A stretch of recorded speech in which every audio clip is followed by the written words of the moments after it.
Singer-songwriter Amy Oelsner founded Girls Rock Bloomington in 2019. It's an after-school program and summer camp for girls and trans and non-binary youth. On this episode, we hear from some of the youth at Girls Rock Bloomington, and Amy and I talk about how she got started as a musician. Hint, it involved working at a different Girls Rock program. We also talk about what it means to be an adult, how personal loss can lead to creative growth, and about a band that started in Girls Rock Bloomington and recently released their first EP. The members of the band were 12 and 13 years old. This is Interstates. I'm Alex Chambers. Do you want to be a rock star? I want to be a pop star. What do you have in you that's going to make you good at that? A lot of excitement and encouragement for the other people. I'm Slay. Well, I love it. I love singing. And also I feel like I went to a Lizzo concert a while back, and what really I thought was really amazing, besides her fantabulous voice, is that she put on such a good show, and she sang just as good as in concert as she does on recordings. And I think that's really important because it shows that you're not super produced and and Do you want to be a performer? I really want to be a performer. What do you want to do? I want to be the singer and the main person that leads the whole band.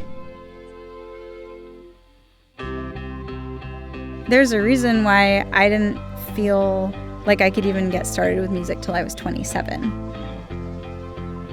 I felt like I could have done folk music or quieter music or something, but I was really into going to punk shows and stuff like that, and it was super male dominated. I remember touring bands coming through and hitting on me and my young friends, and we're only 14, and it's just it's a lot of predators, it's really not very safe.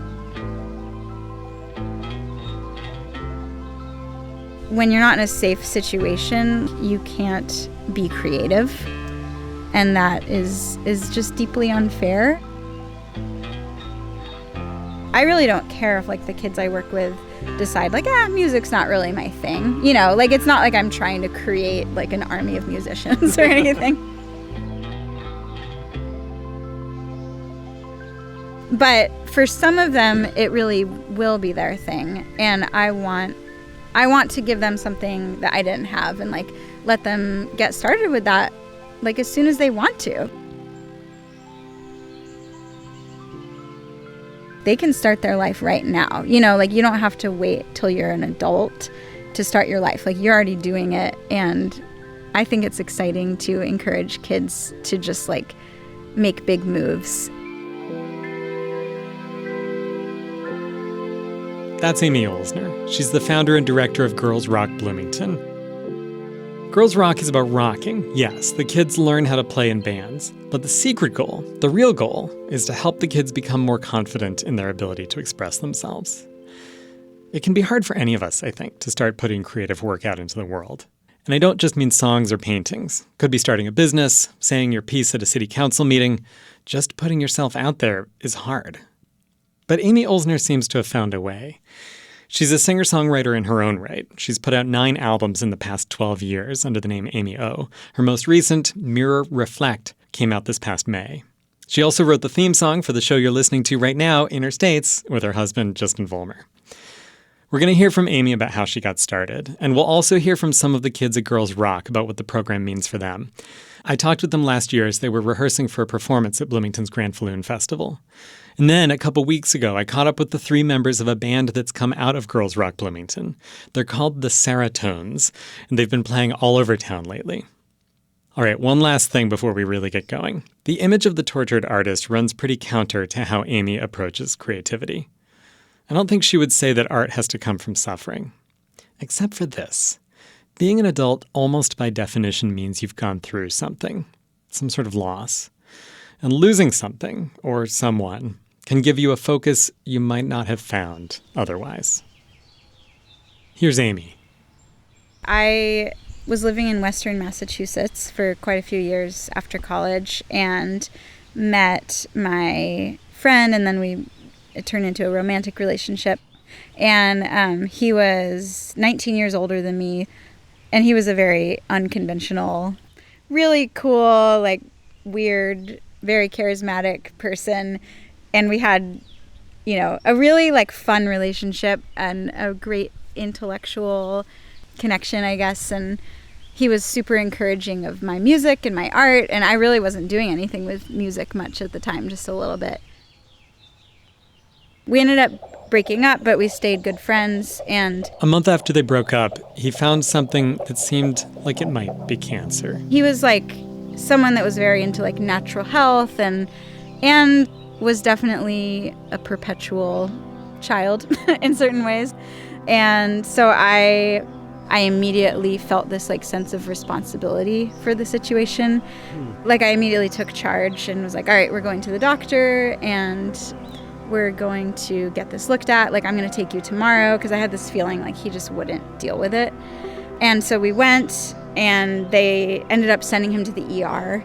And it was just this really wild experience where he ended up getting surgery the next morning at 8 a.m. because it was such an extreme situation. His oncologist said he couldn't be sure they had gotten it all. You should definitely go, check that it didn't spread to your lymph nodes. Time went by, and he didn't go. Amy was worried. But it was complicated because they weren't together anymore. And I'm 19 years younger than him, right. And he's a grown-up, and right. I'm 26. Yeah. And I was just totally lost in that situation, completely consumed by it, losing weight, and I developed all these stomach issues and kind of almost sympathetic pains. I actually still have digestive trouble and all this stuff that started then. It was a stressful time, and he was only getting worse. In the meantime, I was trying to figure out how to move on with my life, and I felt like I didn't really know what to do with myself. I was very, very at a low point and very depressed, and I was like, is there anything I'm interested in? And I thought, I've always wanted to work at a girls' rock camp. Oh, really? And it makes me kind of emotional, but just thinking about it. So I looked up the Brooklyn Girls' Rock Camp, and I was like, I'm going to sign up to volunteer and then just see where life takes me. Because I just wanted to do something that was life-giving and kind of get myself out of that situation or just have some other identity outside of it.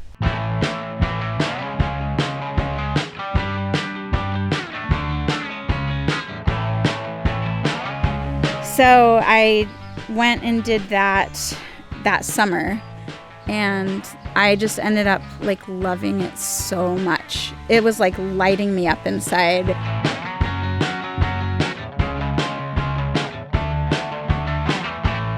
And it made me feel this confidence for the first time ever around I could perform music.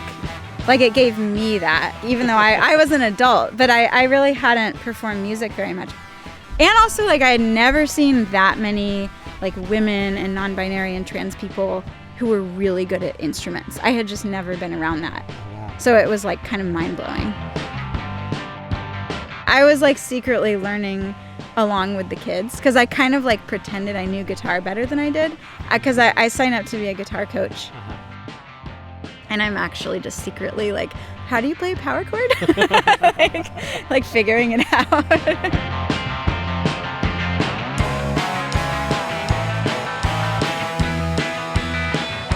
I ended up loving it so much, and I decided to move to New York.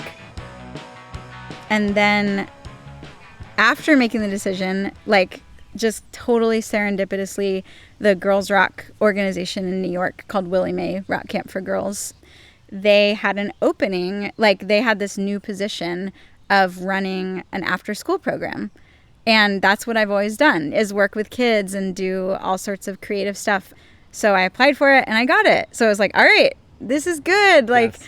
It made me feel like I had somewhere to go and something to aspire to.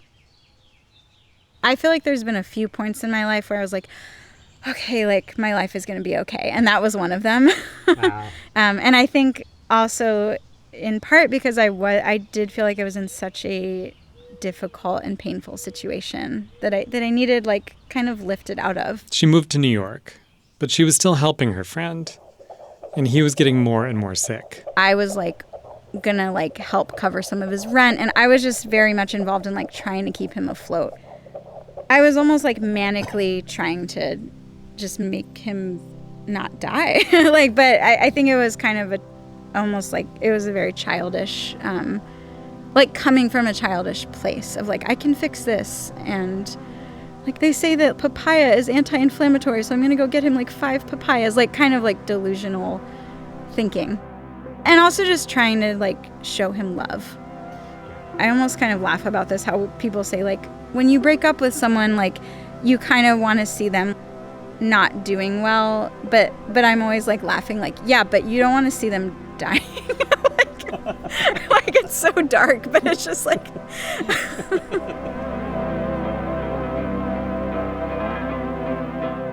She was in New York, calling him all the time, but also feeling complicatedly relieved that she wasn't there as his illness started to take over.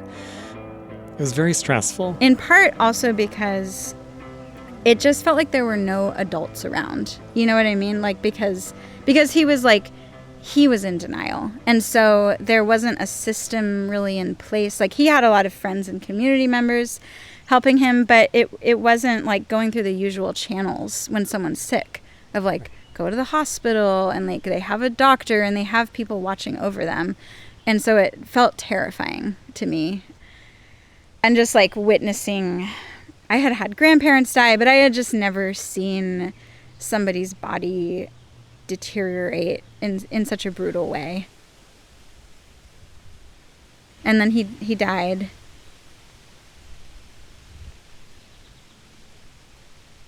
During the whole year that he was, I guess slowly dying, I began this song a day practice that I did, and I made 4 albums that year.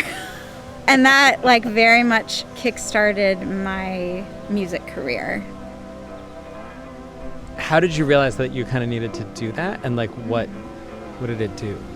Yeah. So I had done this thing called Fun-A-Day with my friends in the past.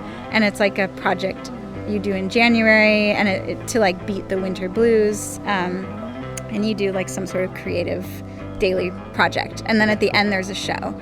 And I responded really well to it. I really liked the structure of it. In a way, it takes the pressure off because you're just doing it every day, so you're exercising that muscle. And I felt like I got a lot better at songwriting because I had done that the first time I tried. So when the next year came around, I was like, I definitely want to do that again. And I basically decided not only was I going to do it in January, but I was going to do it in April, July, and October. This is 2012. And I was going to make an album each time. And I think that I needed to do that because I was having such a hard time. I really didn't want to basically get like devoured by that painful situation. So it was like me just like, I'm thinking of Harold and the Purple Crown or Crayon, that book, and like how he is able to like draw like a little life raft to get him out of something. It was like that. When you're going through something that feels like senseless, and awful, I think it feels important to make something out of it. Like that is what makes life okay. He was like so supportive of that project and so supportive of my music, and it was really like extremely poignant because every album he listened to except the October one because he died in November, so I hadn't made it yet.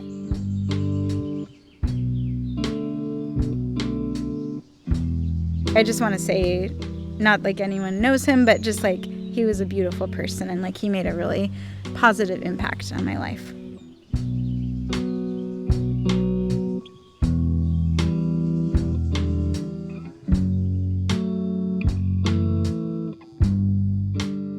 Still to come, the 12 and 13-year-olds who released an EP. A young Amy O convinces people she's a real musician, even if she's not sure yet. And pronouns get discussed in a saloon. That's after the break.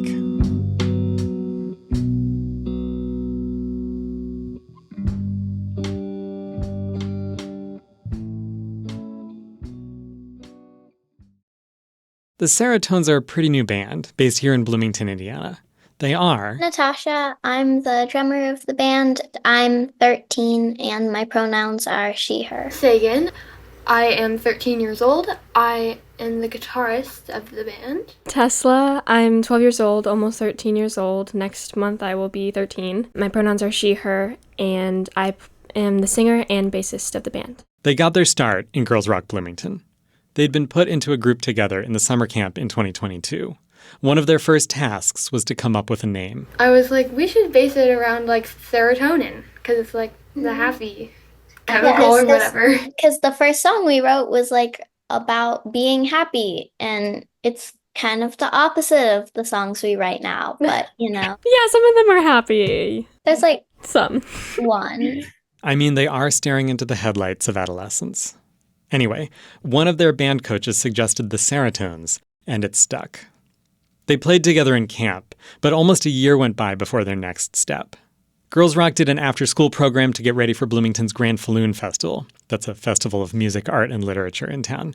That was the Seratones' second formation. Amy could tell they had a good thing going, so she put them together again at Summer Camp 2023, where They like really killed it, and Girls Rock was invited to perform at the Russian Recording 20th Anniversary Showcase. And Mike Brodowski, who runs that recording studio, asked if there were any like camper bands. So I thought of them because, all the camper bands were amazing, but they just felt like kind of the most ready since they had this previous experience together. Russian Recording is, as you might have guessed, a recording studio here in Bloomington. Once you start saying yes, people start saying yes to you too.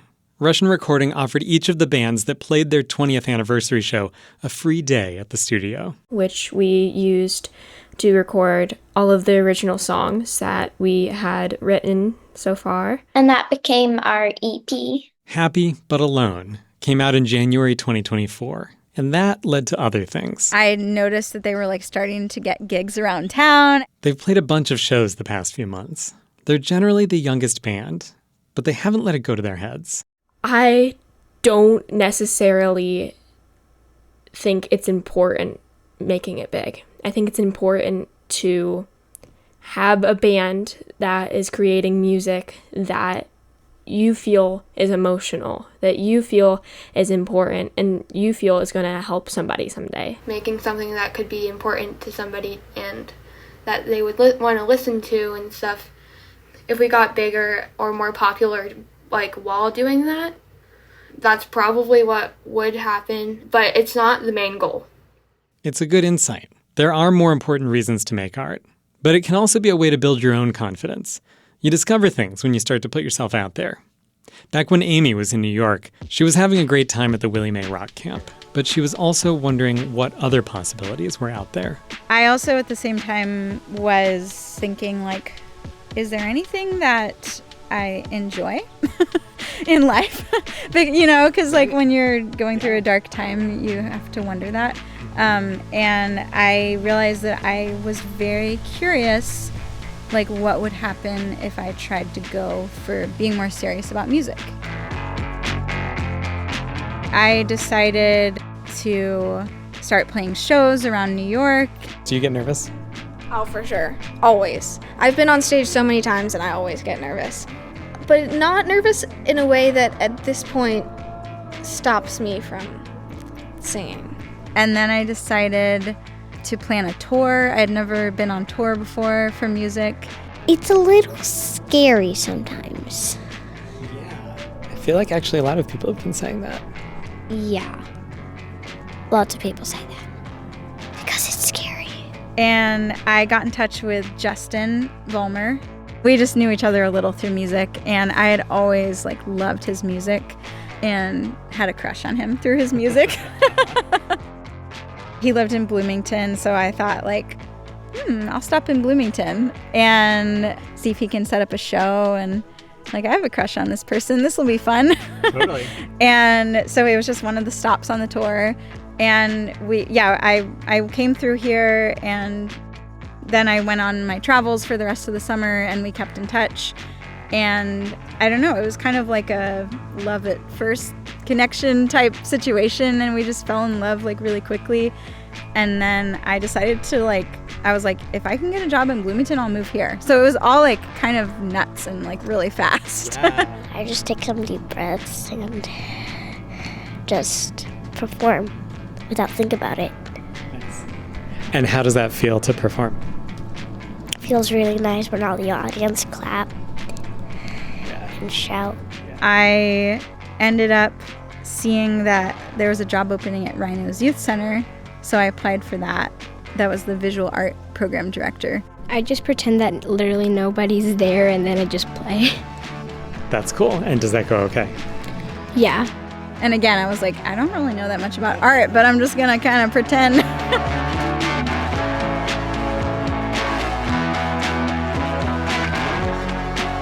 If I were to give advice to any young person, it would just be just start behaving as if that's what you do already, and people will totally believe it.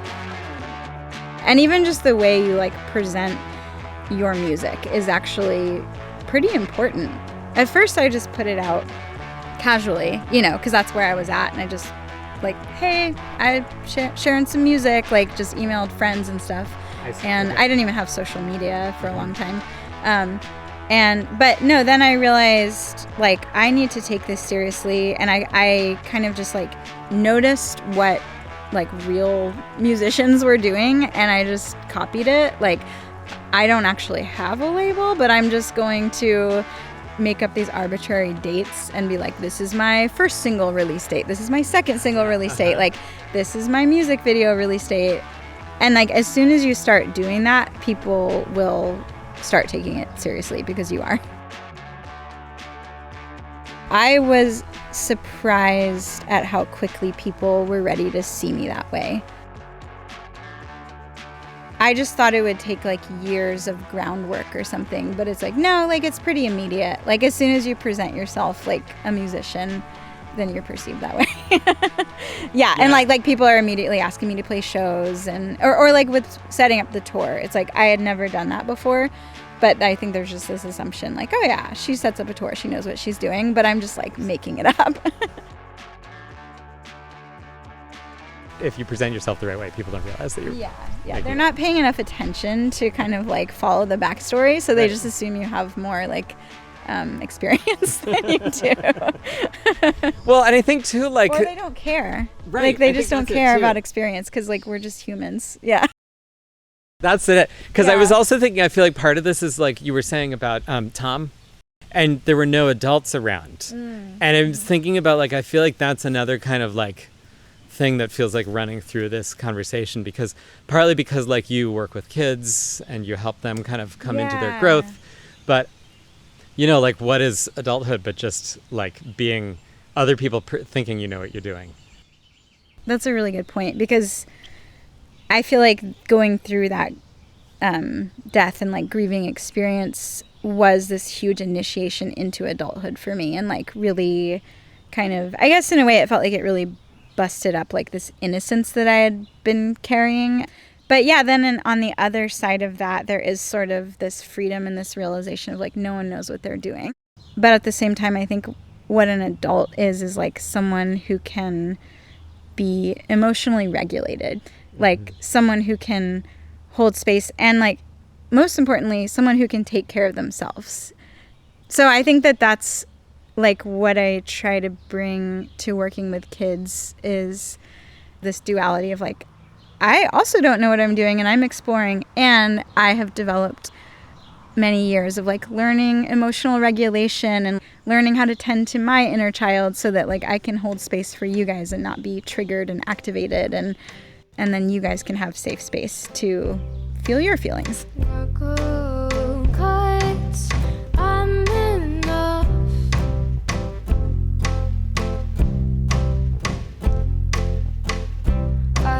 Ghosts in your home, happy but alone. I'd be interested to just hear you say why it's important to have this space that does not include cis boys. I mean, I think it kind of goes back to my actual experience, and not for one, as a kid and a young, a teenager, a young adult, I was really interested in music and I experienced a lot of sexism, and it was very discouraging and upsetting. And I've always, like, I don't know, like, I am cis and everything, but I mean, though I kind of can totally relate to, like, I can feel that non-binary range, I guess, in myself, and I use she, they pronouns. But I also, like, for sure experience the privilege of, like, going through life essentially as a cisgendered woman. But I've just always felt almost like a passion around gender expansiveness. Like, it feels really exciting and important and, like, life-giving to me. Because, I mean, the gender binary is so bad for everyone, like for the male-female dichotomy, and it's just so rooted in, like, everything that is kind of restrictive about our world, you know, and it's connected to everything, like racism and hurting the earth and all of it. And I just think that, like, people who are open to the multitude of, like, gender expression are leading the way in, like, a beautiful new world. and I've felt that way for, like, naturally since I was a child, you know, like, since I ever heard of it. Like, it's just, I feel like I was just born feeling that way. Yeah. Okay. So cool. It became, like, something people were talking about. Yeah. Tell me more about that. I don't know. It just, probably, like, I felt so restricted. I just felt very sensitive to what was expected of me as a girl and, like, being raised as a girl. And I just think I had an awareness that was very limiting at a young age. And I could see that with boys too. Well, hey there. You come to these parts often? Yeah, as a matter of fact, I live around here. I'm Nellie Jo. I'm Mr. Slim Stewart. My friends call me Slim Stewart. That's because my name is Slim Stewart. Well, nice to meet you, Slim Stewart. What you doing around these parts? I'm just visiting some relatives. Oh, what relatives you got around here? I got blood cousins. Are there any other kind of cousins? I mean, you got third cousins. Third cousins can also be blood related to you. Well, howdy there. Hi, Bertha May. Hi. What can I get y'all folks? Me and the little lady will have 2 root beers. Slim Stewart, Is there a problem here? No. Yes. Well, see here, the thing is that Slim Stewart is not respecting my pronouns after I asked him to. On the other side of that, I had a sense of, like, the expansive possibilities of not adhering to those, and, like, actually how it's not just like, oh, we have to get away from the binaries. It's like there is so much to gain and to learn from gender expansiveness. Like, it's like, I just feel like there's so much play and, like, pleasure and beauty in that, you know, that people allow themselves. I don't know what the problem is here. I don't see what a pronoun. Well, looky here, Sonny. Around these parts, we respect all people and how they identify. Nellie Jo here is the best rancher on this side of the Mississippi, but they ain't no Missy. Nellie Jo has respected what you want to be called, so now you can either respect them or get out of this here saloon. Well, I don't know what to call you then when I buy you a root beer. Well, you could call me by my name, Nellie Jo. My pronouns that I use are they, them. Another gender-neutral term is partner, as in howdy, partner. Thank you for educating me, partner. You're welcome. Cheers! I started working with kids when I was in high school. I guess in, like, 2002 or something. Yeah, so, no, I just see that there was a lot of homophobia that was very common, and, you know, I don't even know if I'd call it was just, like, baked in transphobia. Like, it was just like, that is reality. Like, you don't even, like, think about it a different way, or, like, no one would even talk about it, you know? Right. Except just in joking around about things in movies. And yeah, I just feel like kids now are so much more open. Like, more kids that I see, I'm sure there's a huge range, that they understand to not be assholes.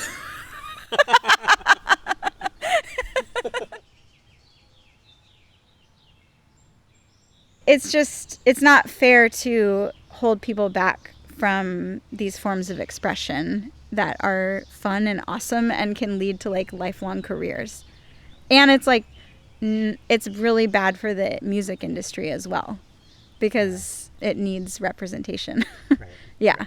Yeah, definitely. So I think like a lot of it is like I'm reacting to something that didn't feel good to me as a young person, and just like we were talking about at the beginning, you take something that feels bad and senseless in life and you try to turn it into like something good. I think it's exciting to encourage kids to just like make big moves and be independent.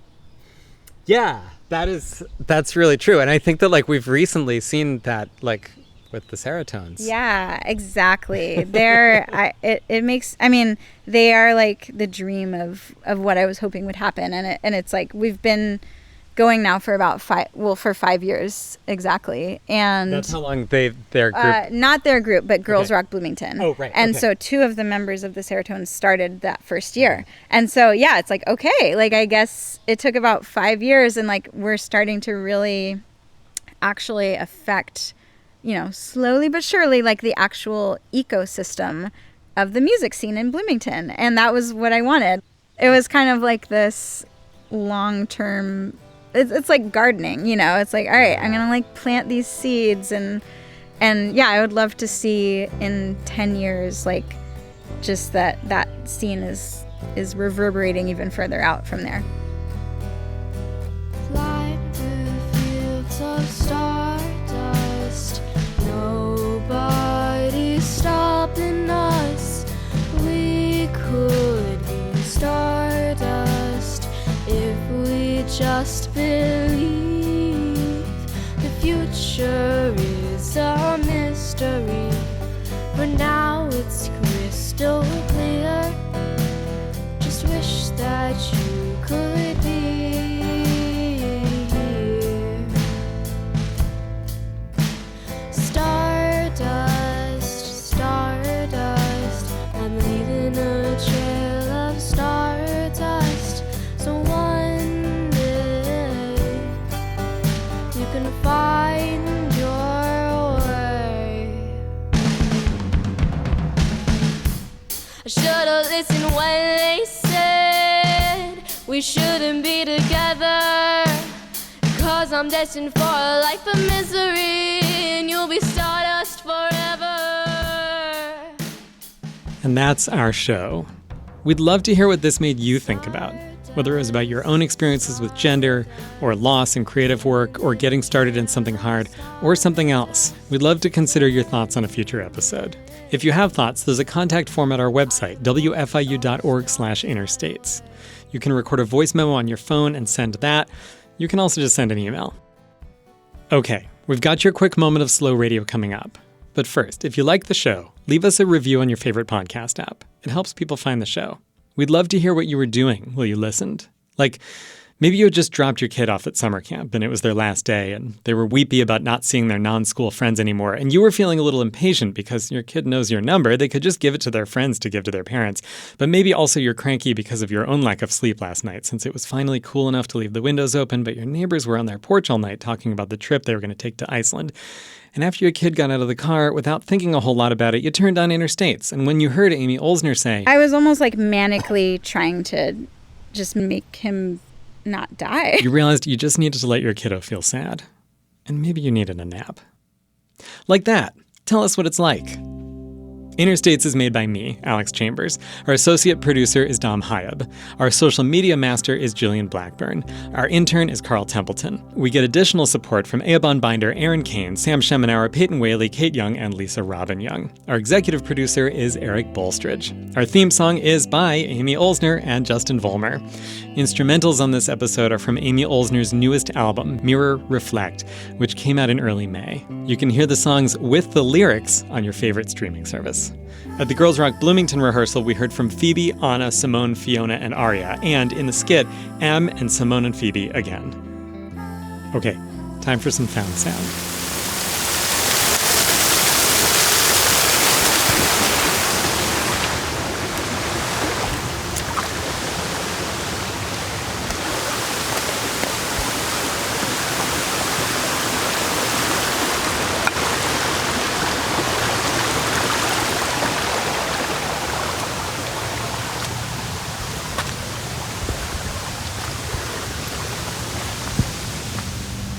That was A Stream After a Storm at Griffey Lake, Bloomington, Indiana, recorded by Kate Young. Thanks, Kate. I'm Alex Chambers. Thanks, as always, for listening. At the top of the hunter's moon.